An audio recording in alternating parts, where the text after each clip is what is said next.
The host and guests appearing on this program speak solely in their personal capacities as private citizens. Their statements do not represent the views of any employer, including any police department, law enforcement agency, or government entity. This program discusses matters of public concern and may include commentary, analysis, and opinion based on publicly available records, investigative materials, and other sources reasonably believed to be reliable. Any opinions expressed are the personal views of the speakers and are presented for the purpose of public discussion, transparency, and accountability. The host and guests speak in good faith while exercising their rights under the First Amendment and applicable whistleblower protection laws. Welcome back to Public Grand Jury. I will begin this video by explaining what this episode will be about.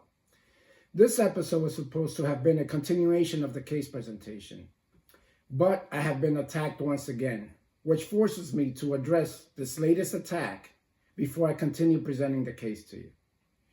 You should know what's going on behind the scenes with all this. And if being attacked sounds familiar, it should.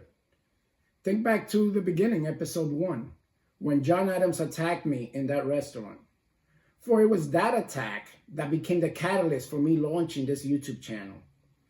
Because as you can see, I'm not the social media type of person that enjoys talking to a camera by themselves. So my videos are not flashy, they may not be entertaining to a certain degree, but they were not meant to be entertainment. The only thing I can guarantee about my videos is that I present to you what others want buried. Consider this. If I'm just some fool sitting here talking to a camera, why all these attacks on me? Why do they want to silence me? Let me make a fool of myself. If there's no credit to what I'm saying, just let me make a fool of myself. So back to the attacks. Now history is repeating itself with the recent attack on me. But this time the attack looks different. It's more calculated, more controlled, and in some ways more telling. I would love to explain it to you in detail, but for legal reasons, there are details I cannot disclose at this time. What they're doing to me now mirrors what happens when a person gains traction to reveal more truth and unmask people in power. They're trying to use the rules to slow my tempo. And as they say in lawyer talk, lawyers always say, when you can't attack the case, you attack the cop. The current attack on me mirrors the patterns and methodology employed by rogue government officials when they attempt to silence dissent and protest. Whether it's just one individual, as in my case, or against a group of people, it works in the same manner. As you know, I have already been physically confronted and attacked, but that didn't intimidate me. So now they have begun manipulating and using the rules that affect my ability to do my job. They are doing this to attack me in furtherance of their attempts to silence me and or discredit me. In effect, they have gone from what is known as state repression to what experts refer to as lawfare.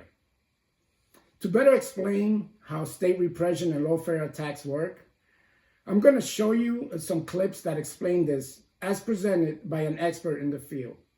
As I show you short clips of her presentation, I will be interjecting my commentary and how her explanation compares to my case. The same tactics, the same pressure, and what appears to be a coordinated effort to silence me. I'm bringing this to you because understanding what's happening right now is just as important as understanding what happened back then. Let's get into the first clip. I'm now a professor of political science and international affairs at Penn State. I hold an appointment with the Peace Research Institute in Oslo, and I co-host the Democracy Works podcast for the McCourtney Institute for Democracy. I research and I teach about human rights and the painful, often violent moments in which those rights are violated. I still watch Law and Order, and I still give a little cheer when the lawyers enter the room, but today I want to talk to you about the cases in which law is not the hero.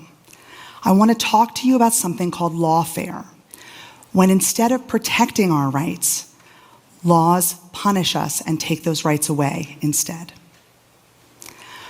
Most of us grow up thinking about laws as neutral or impartial. We believe that laws are created to keep us safe and to keep us free. But here's the truth. Laws are just rules, and rules are only as fair or impartial as the people who put them in place. If any of you have ever watched a group of 7-year-olds on the playground, you know exactly what I'm talking about. There's always one kid that wants to make up a rule for everybody else. I'm in charge, and you can only play if I say you can play. These rules are random, uneven, even ridiculous, but they all have a very clear purpose. They benefit the person who's putting the rules in place. And adults aren't much better. Our laws are just rules that are put in place to benefit the person that's creating them. They can be fair and impartial, designed to protect, or uneven and arbitrary, designed to control. This second category is called lawfare.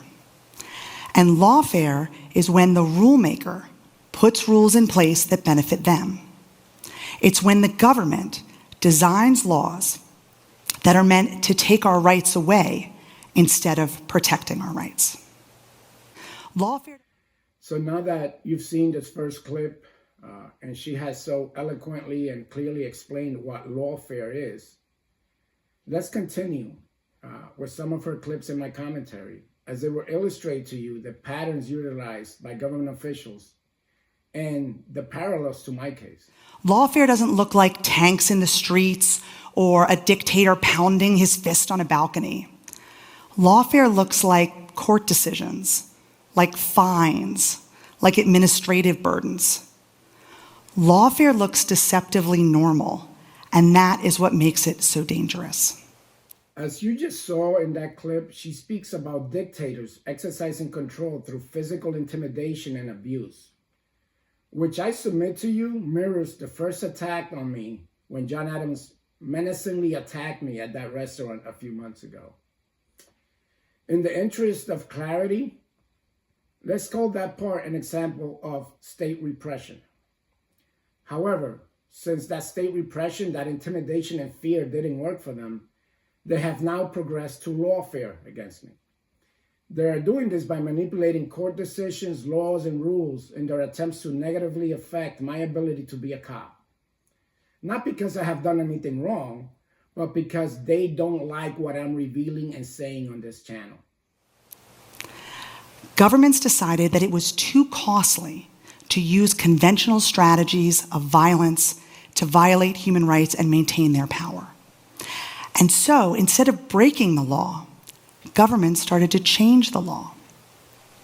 Instead of using soldiers and guns, governments started using courtrooms and paperwork. Why send soldiers in to break up a protest when you can simply change the law to make that protest illegal? Why jail journalists when you can create new rules that ban them from the press room? That clip should clearly explain how the attacks on me have progressed into lawfare, as I mentioned earlier. Obviously, it was not a good look for the DA to aggressively and menacingly attack me at a restaurant. It's bad for optics. And again, it also didn't work for them because I didn't fall for their trap. I could have responded violently and then they would have used that against me. Therefore, they have adopted and moved on to this lawfare. Lawfare is a quieter form of repression, but it is no less brutal, and that is what makes it so effective. Lawfare takes laws and uses many of the same careful legal forms and legal language as the laws that are designed to protect our rights. Lawfare looks legitimate on paper. As she explained in that clip, lawfare is oppression, but it's manipulated to look legitimate on paper. It is a facade of legitimacy. As you will see in the near future, that is what is being utilized against me right now. And so we have a strategy right now for resisting lawfare in our own country and around the world. The first step to resisting lawfare is to be able to recognize lawfare. Lawfare draws its power because we all assume that laws are neutral. But remember those Seventh 7-year-olds on the playground? If you know that laws can be weaponized to support the person in power, then you are already way ahead in your ability to identify and challenge these rules when you see them. The second step to resisting lawfare is to pay attention to the judiciary. The judiciary is the branch of government that interprets and upholds the law. In many parts of the world, like the United States, judicial positions are elected. We can vote for local judges, even state Supreme Court justices. These are the people that shape the laws that shape our lives. And while it may not be particularly glamorous to research which judge you're going to vote for in the next election cycle, judges matter, courts matter, and your vote should reflect your preferences. The third step to resisting lawfare is to become an engaged global citizen. Raise your awareness, engage global events, and that will teach you the lessons that you need to identify and resist lawfare in your own backyard. The law is powerful, but it's very fragile. And the law becomes dangerous when we stop paying attention to it. Our job is to keep the law honest, to keep the law accountable, to ensure that the law will be a tool for justice and not injustice, and to ensure that the law helps and supports our human rights, not take them away. The law can still be the hero of our story, but only if we insist on being the hero behind it. I will leave a link to her entire video, which is about 15 minutes long, in the description below. And I ask that you watch it. It's very informative. And as you will see, lawfare applies to all sides of governments and officials. And the most important is your local government, because that's where the rubber meets the road. Always remember, stay vigilant, because if not, then we get the government we deserve. Until next time, Public Grand Jury signing out.